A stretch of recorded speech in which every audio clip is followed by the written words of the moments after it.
Well, good morning, YouTube. The old soldier coming at you again from Robeson County, North Carolina. It is 40 some odd degrees outside this morning, but according to the forecast, we're supposed to get up into the low 60s today for a high. So we're going to warm up a little bit, which I guess is kind of a good thing. I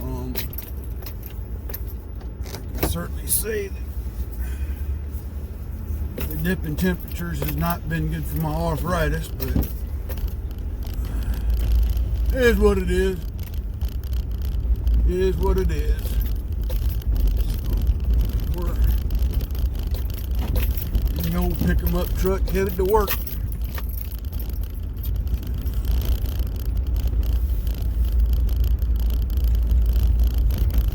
Ready to get our day started and get it going. But anyway, folks. Saw in the news where Miss Lori Loughlin and her husband, aka Aunt Becky, have been indicted on another set of charges in this whole pay to go to college scheme that they have both declared that they're innocent of doing any wrongdoing. You know, the one where Felicity Hoffman went to jail for about 2 weeks. And they're not the only celebrities tied, or the only people tied up in this whole rigmarole. But it just goes to show that arrogance and abuse of power can eventually catch up with you, I guess. But they got indicted. I'm not saying they're guilty. In this country, everybody's innocent until proven guilty. But to be indicted on the charges that they have been, I believe there is a measure of truth that goes with it. Okay? Just saying. But I thought that was kind of an interesting thing in the news because, you know, Aunt Becky's been kind of arrogant about the whole thing, really. Whereas Felicity Hoffman was very, she just come right out and said, yep, got me. Ashamed of what I've done kind of attitude, you know, very remorseful. Then there's the impeachment hearing going on, and the lieutenant colonel had to remind a sitting member of Congress that he's a lieutenant colonel. Okay, dude. Check your rank at the door. That whole circus going on. But watched some of the testimony on the news this morning and yesterday. And for all of Mr. Soros' puppet Adam Schiff, Republicans, I think, did a good job of defending their point of view and trying to get the meat and potatoes of things. Certainly, there's more that meets the eye of this whole thing, especially, you know, the whole thing with Joe Biden and his son, and again, really a quid pro quo situation there that I don't think that they want to come out because Uncle Joe's running for the presidency for a third time, and that's going to be interesting to see. I hope it ends soon so we can, you know, Congress can get back to what we've elected them to do, to serve we the people. Wrote a poem on that yesterday, and if you follow me on Instagram, you can find that post on Instagram where I put that poem out there. So, and the link for Instagram is down below on my homepage here for YouTube. You can click on it and go check it out. But I'm about sick and tired of all of them, Republican, Democrat, liberal, conservative. As far as their titles, as madness compels them to do stupid stuff once they get up there. We elected them to serve us, we the people. Not to go up on witch hunts because it brings them political clout and favor. We need to stop wasting our money on these snipe hunts and get back to the business of taking care of the people.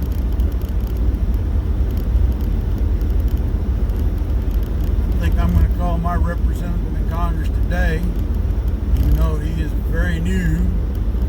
He was elected because of a special election, because of corrupt election processes here where I live that cost another candidate the seat.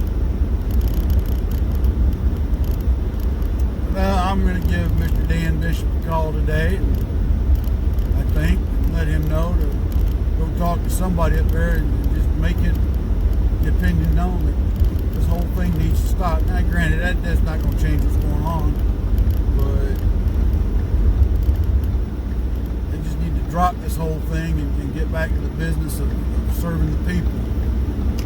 That's the problem with them Looney Tunes bureaucrats that we put up there. They get to the point that we the people are here to provide them some form of servitude, where in reality is we elect them to serve us.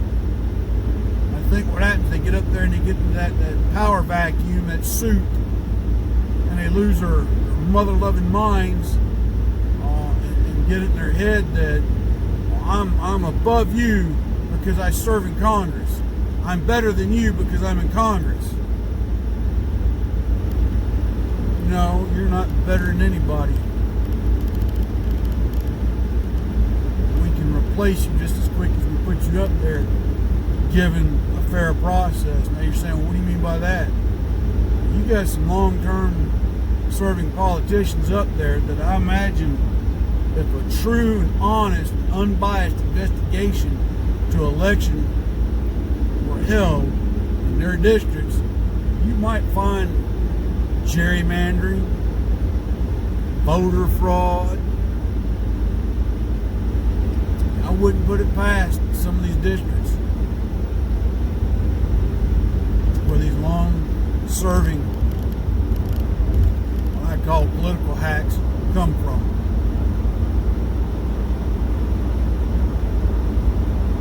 I don't know how long Trey Gowdy served in Congress, but I think he kind of upheld his word where he said, I'm only going to do so many terms and I'm out.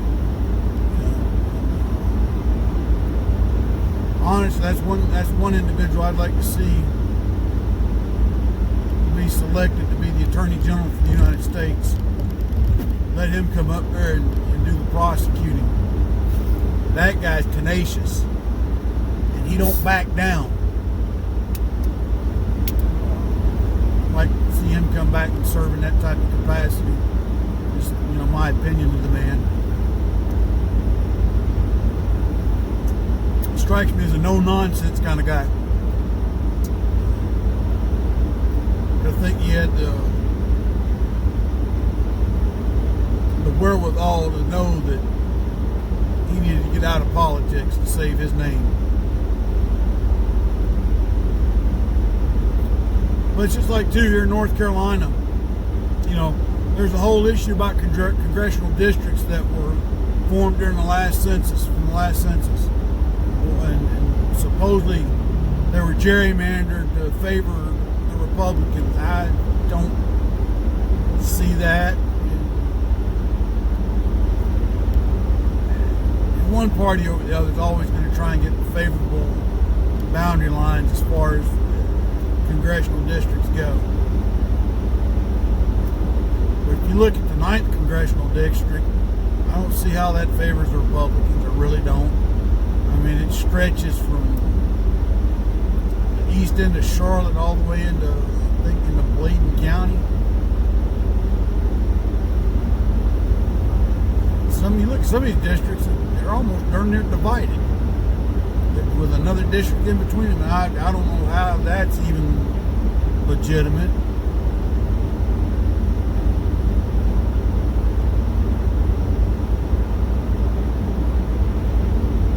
Now, of course, but that whole election map has to be fixed before the 2020 election.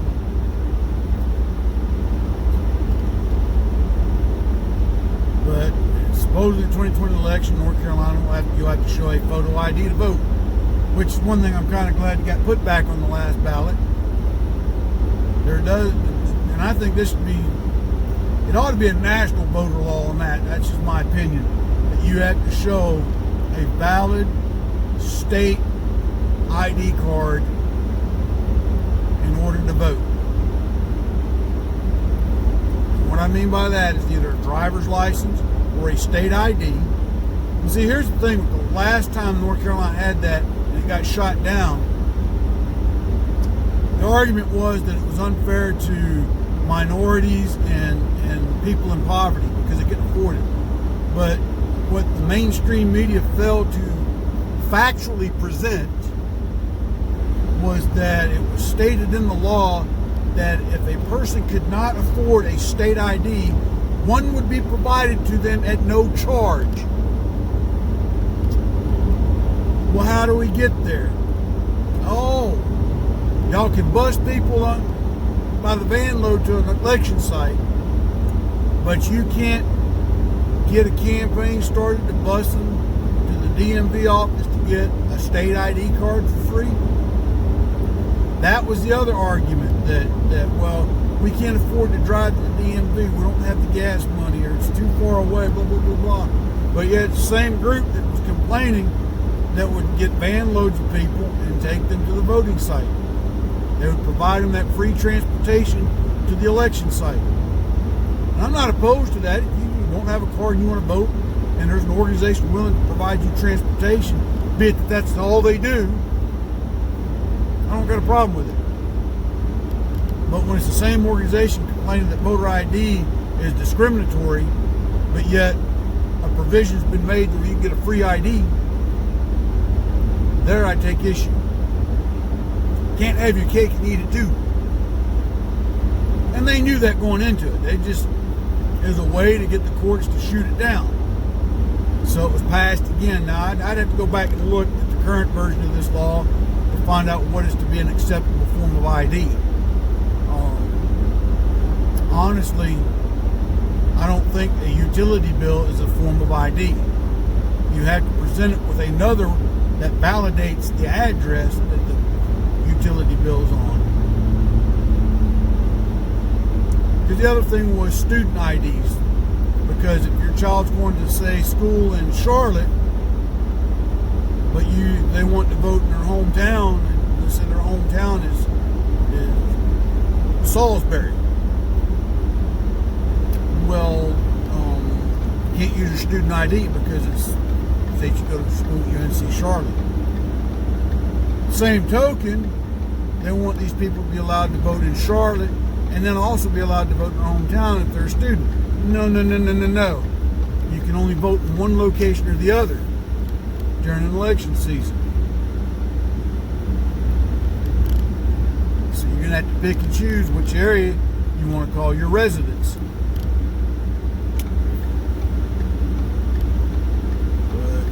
It is what it is, I guess, folks. But hopefully come 2020 here in North Carolina, the new voter ID law is supposed to go into effect. And hopefully between now and then it'll still hold. Because it wouldn't surprise me that there'd be some type of last minute interjection from particular groups stating that the new law is just as discriminatory as the old law was, and that certain groups of people will be disenfranchised from voting.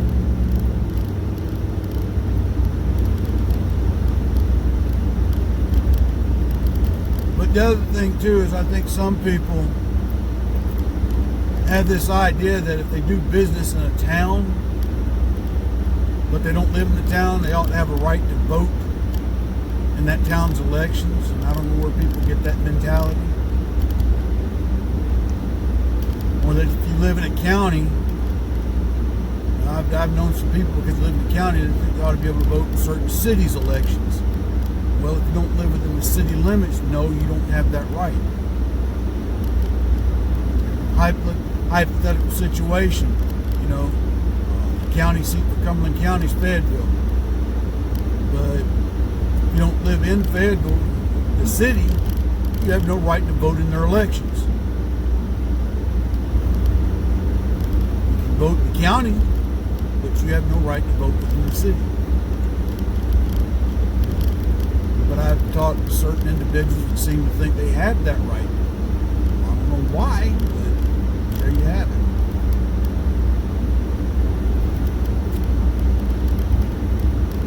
Well, anyway, folks, that is my rants and raves for this Wednesday. Just thought I'd share those thoughts with you this morning. I think tomorrow we're going to talk at length about the Constitution, particularly the First Amendment, the Second Amendment, the Fourth Amendment, that we have talked about on multiple occasions, but I think it's time to have another one of those talks. And the importance of understanding your rights within the Constitution.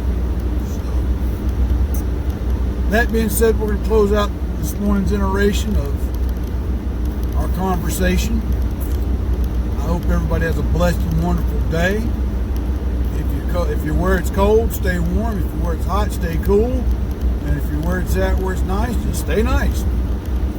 But charities, I'd ask you to help out if you can. ThoughtsOfAnOldSoldier.org. Ballot for Veterans, Pin Up for Vets, Folds of Honor. Vendors, I'd ask you to support Money Quick Pond, Rayford Road, Fayetteville, North Carolina. Robert's Custom Woodwork on Etsy. Unsung Patriot on Etsy. Help me out, get some of my t-shirts down on my Teespring site. Or if you like my poetry, I haven't got my books yet. They're still available on Amazon. All the links are down below. So until tomorrow, folks, God bless, take care. It's the Old Soldier out.